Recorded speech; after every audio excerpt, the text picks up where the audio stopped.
Hey everybody, jumping on really quick, middle of the day, putting work on hold because news just broke in the last, I don't know, 30, 40 minutes that Damian Lillard has been traded to the Milwaukee Bucks. Definitely did not see that one coming. I mean, everything up until now has been the Raptors. A lot of reports lately of the Raptors being the front runner. Recently, like today, it kind of seemed to swing back towards Miami. Lots of rumors about Miami, the Miami Heat. Um, so, kind of just a shock that, wow, here come the Milwaukee Bucks out of nowhere. By the way, I am Nathan Bishop, and you are watching the Blazer Metrics podcast. Trying to get a hold of Larry to see if we can get him on to get his thoughts. But again, it's the middle of the day. Everybody's working. This just kind of, wow, came out of nowhere. Big shocker. We all kind of knew that something seemed to be brewing, that it was very possible Dame was going to be traded before Media Day, which is next Monday. So this is just, it's not a surprise that he's being traded. It's a surprise where and for who. So just to kind of recap the trade, the Blazers are getting Drew Holiday, DeAndre Ayton from the Suns, Toumani Camara, an unprotected 2029 first-round pick from Milwaukee, and then also two unprotected first-round swaps with Milwaukee in 2028 and 2030. The Blazers are sending out Dame, Nurk, Keon Johnson, Nasir Little. So that's like a lot. It seems like a lot for the Blazers to be sending out. Keon was buried so deep on the bench that he wasn't going to see time. You've got Simons, you've got Scoot, you've got Sharp. Thibault. So it's like he was never going to see minutes. So Keon was just filler. Losing Little kind of sucks because Little, this might have been the first year where he really had a chance to kind of step up, but he's always injured. The guy is injury prone like crazy. And again, we have so many guards and kind of shorter wings right now that I just don't know if he really had a spot. So those two guys are not really a loss. And Nurk has really kind of been a package deal with Dame for years. Nurk was saying publicly at the end of the season that if Dame was traded, he was going too. I don't think anybody wanted to bring him back.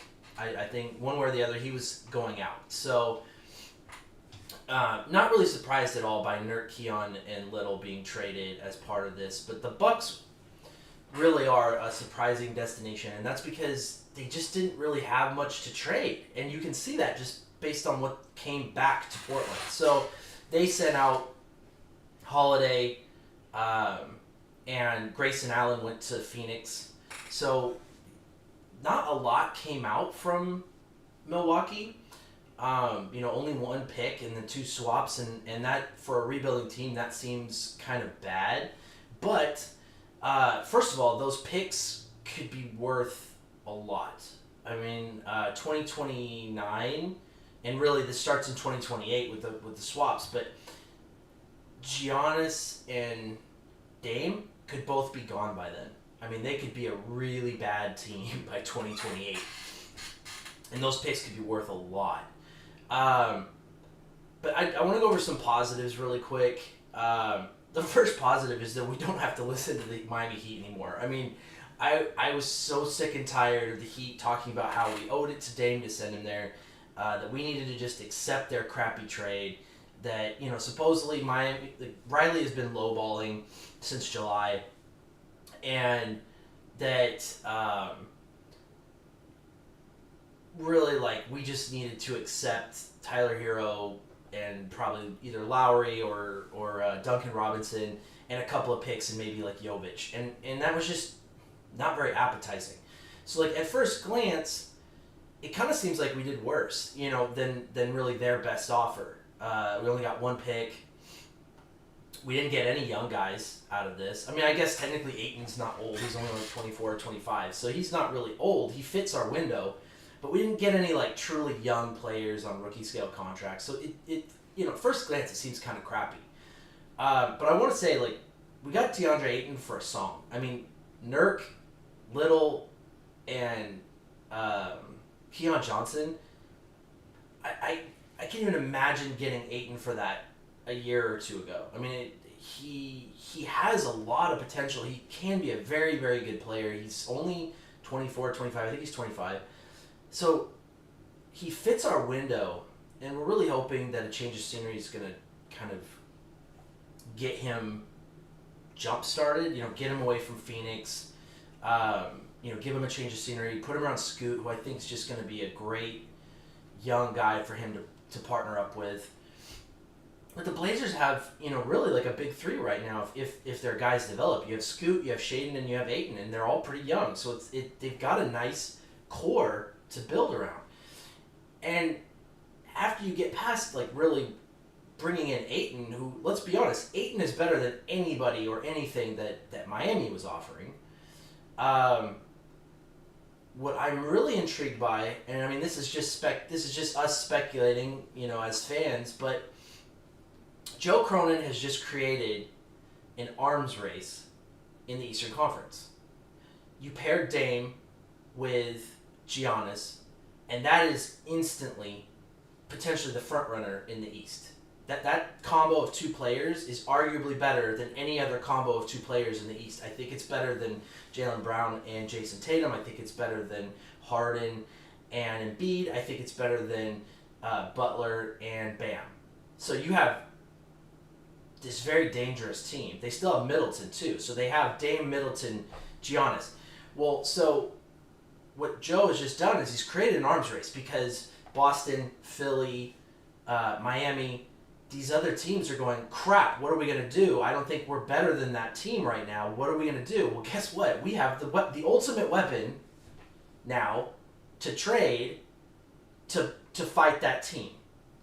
Drew is one of the best defensive guards in the league. He still is. He's an all-star caliber player.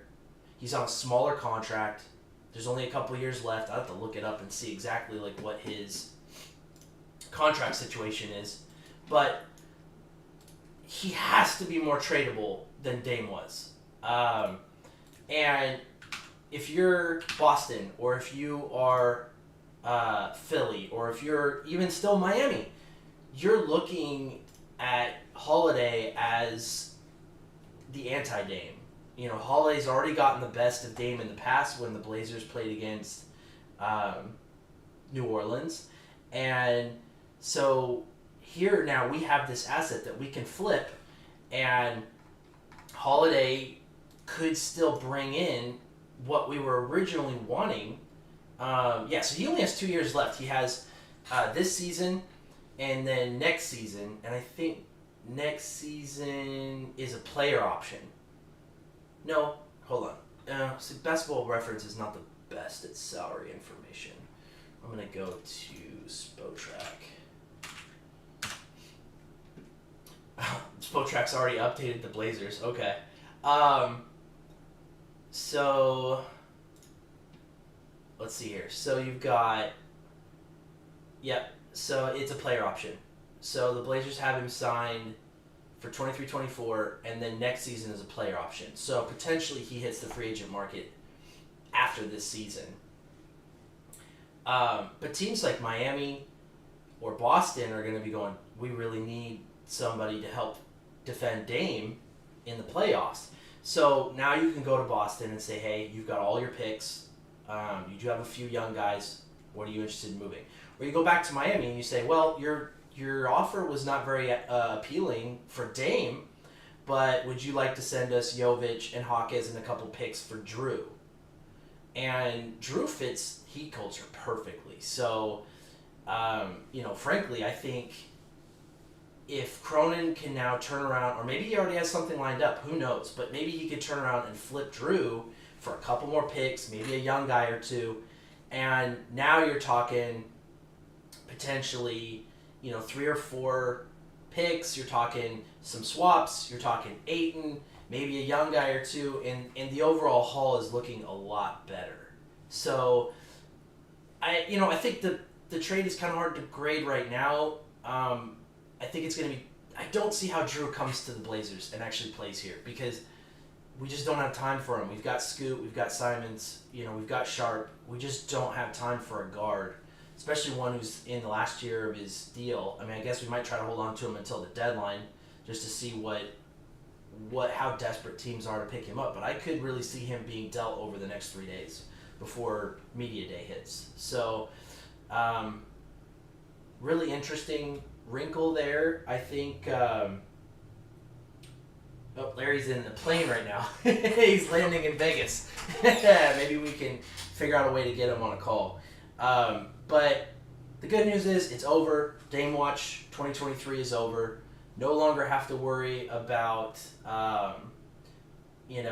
about Dame and Dame trades and the Miami Heat and all that stuff. We don't have to worry about it anymore. And welcome to the chat. I know this is weird that we're doing this live, but had to throw something together just because this is huge news, especially for Blazer fans. It's weird to see Dame go, but I know a lot of fans are just ready to turn the page. It's like we want to be excited about Scoot, we want to be excited about Shaden, we want to be excited about this young team and rebuilding, and nobody wanted to see Dame come in and just kind of have all of the media focus be about Dame and the trade request and everything. It just was not going to be fun. So I think this is a good thing. I have no problem rooting for Dame in Milwaukee at all. I hope he goes and gets a ring. I hope they do well. I hope he and Giannis are successful. Definitely won't be rooting for the Heat ever again. So I think we can't really judge the trade yet because I don't think it's done. I do think Drew will go somewhere else. I'm hoping before the season starts because I don't want to find minutes for him. But if it means we have to wait until the trade deadline, so be it. Maybe the deals aren't there yet and teams are going to start to really get desperate and ramped up for the playoffs at the deadline. But I do see some potential for this trade to be really good for the long term. I know some fans were excited about Toronto, the possibility of getting OG Anunoby. I was definitely not against it because I thought OG was young enough that he could fit our window. But he was a free agent after this season. He probably is going to cost a lot of money. And Masai Ujiri is just, from everything we've heard, is just a nightmare to deal with. So it's possible that he was trying to lowball just like Miami. And Joe just was like, you know what? Screw it. We're going to send Dave to Milwaukee and we'll figure it out afterwards. I don't blame him, for taking this deal. So I'm going to try to connect with Larry and maybe we'll be able to hop back on later. Definitely, post some comments in here if you have any questions. But overall, exciting day. I think it's a good thing. Hoping there's more news to come, though, in the short time before Monday. I guess we'll have to wait and see. But my gut is that Joe's not done. I have a feeling something else is going to happen. So we will be back when there's more information, and hopefully I can figure out a time to get Larry on here. We can do a little bit more analysis, and I'm going to try to get my thoughts together a little bit more about this. But thanks for tuning in, guys, and we will talk again soon.